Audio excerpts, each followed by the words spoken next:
Bumi merupakan satu-satunya planet yang memiliki unsur hidup terlengkap loh. Salah satunya adalah manusia. Manusia dan bumi memiliki hubungan yang sangat erat.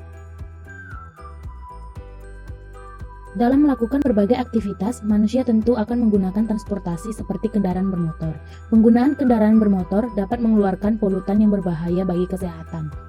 Bali sebagai destinasi wisata, selain penduduk setempat, wisatawan yang berkunjung ke Bali juga ikut menjadi penyumbang polusi udara dari penggunaan kendaraan bermotor. Emisi kendaraan bermotor dapat mengeluarkan gas-gas yang berbahaya bagi kesehatan seperti karbon monoksida dan karbon dioksida dan lain-lain.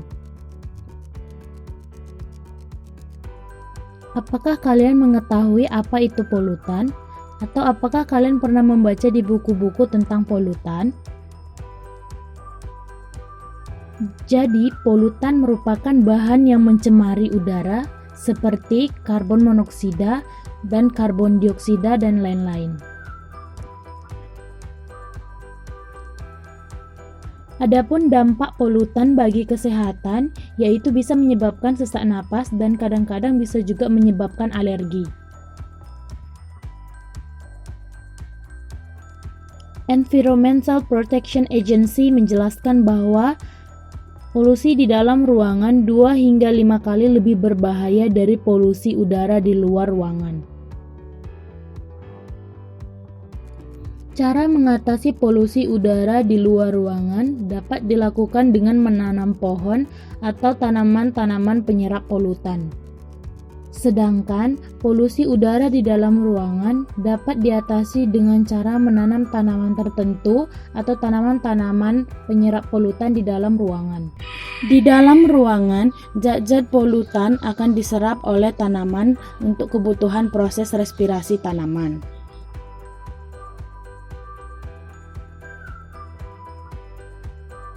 Tahukah kalian apa saja tanaman yang mampu menyerap zat polutan dalam ruangan? Yang pertama, lidah mertua. Menurut penelitian NASA tahun 1999, diketahui bahwa lidah mertua mampu menyerap racun formaldehid dari asap rokok.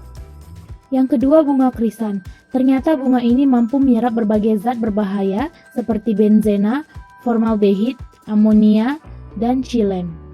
3. Sri rezeki.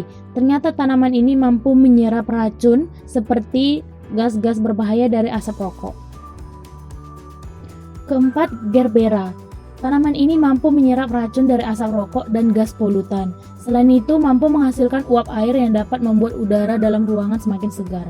Kelima, sirih gading. Ternyata sirih gading mampu menyerap sekitar 50% kandungan racun benzena serta formaldehida yang terkandung dalam asap rokok. Dari kelima tanaman tersebut, sirih gading sangat cocok dijadikan sebagai tanaman gantung dalam ruangan. Karena sirih gading tidak memerlukan cahaya matahari yang terlalu banyak dan tahan terhadap kadar air yang cukup tinggi. Selain itu, warna hijau pada daun sirih gading dapat memberikan suasana yang nyaman, juga dapat memberikan efek segar pada mata yang letih atau kantuk. Apa itu hidrogel? Hidrogel merupakan media yang terbuat dari kristal polimer yang dapat menyerap dan menyimpan air lebih banyak. Kemudian bagaimana cara menanam sirih gading dalam ruangan menggunakan media tanam hidrogel? Pertama, sediakan alat dan bahan seperti sirih gading, hidrogel, botol bekas, tali kur, air, ember, gunting atau pisau, paku, dan palu. Lalu bagaimana cara menanam sirih gading dengan media hidrogel? Yang pertama, rendam hidrogel selama 4 jam dengan 1 liter air bersih. Kedua, potong bagian atas botol bekas sesuai dengan potongan yang kalian inginkan. Ketiga, isilah 1/4 bagian pot yang telah kalian buat dengan hidrogel yang telah direndam selama 4 jam.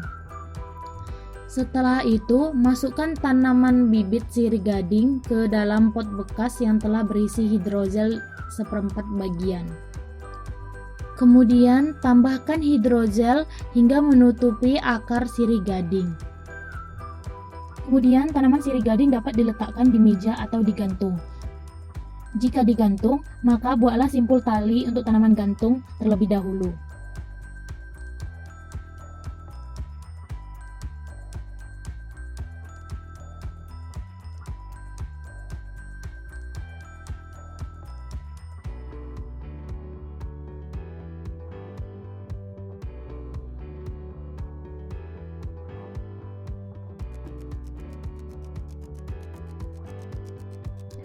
Selanjutnya, gantungkan tanaman sirih gading dalam ruangan. Semprotkan air jika hidrogel mulai menyusut. Tambahkan pupuk AB mix 1 minggu sekali dan cuci hidrogel jika berlumut.